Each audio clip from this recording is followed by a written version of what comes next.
and welcome back to Mobile Dispatches. I'm Deborah, and I'm really glad you've dropped by today. In this video, I'm going to help you understand the requirements for entering Phuket in Thailand now that it's open to foreign tourists. I'll also take you along on a trip to Phuket so you can get a taste of what's waiting for you there. Well, it's the beginning of July 2021. Thailand is making its first cautious moves to open up to vaccinated foreign tourists. They're starting with an initiative called the Phuket Sandbox. Phuket is a popular island in the southwest of Thailand. The plan is to gradually open the rest of the country to tourism by a projected date of mid-October. In pre-COVID times, around 10 million tourists a year visited the island. They came for its famous beaches and its world-renowned party scene.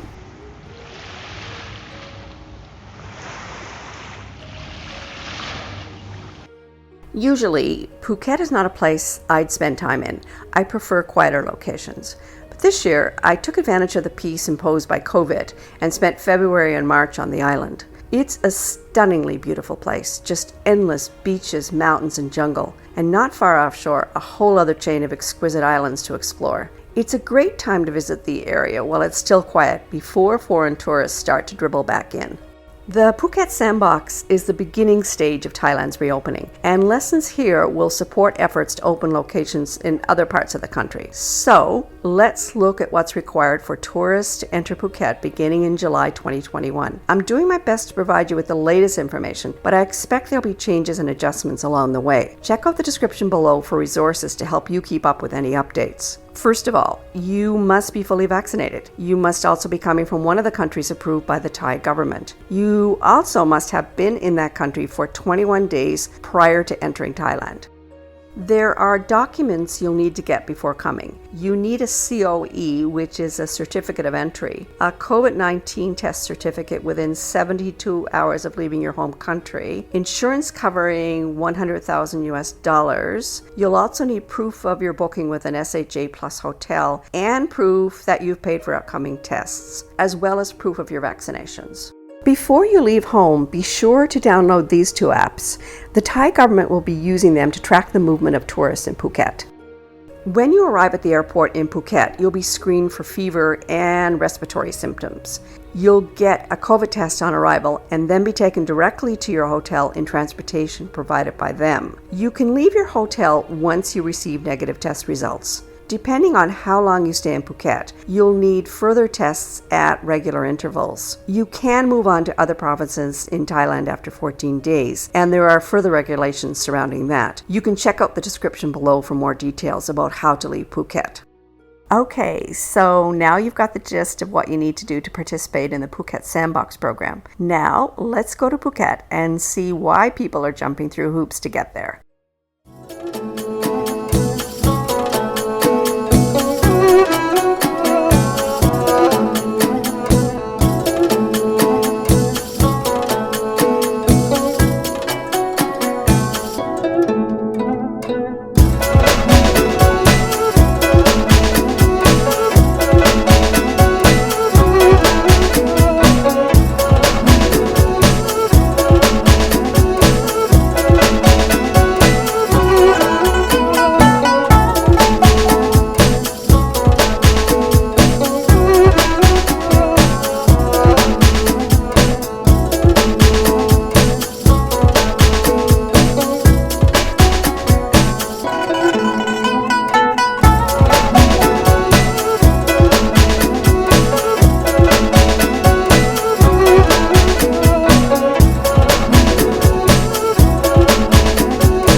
Thanks so much for dropping by today. I hope this video was helpful if you're thinking about taking advantage of the Phuket Sandbox. Please let me know in the comments if you have any questions or something you want to share. I hope you'll consider subscribing. Bye for now, and I'll see you back here soon at Mobile Dispatches.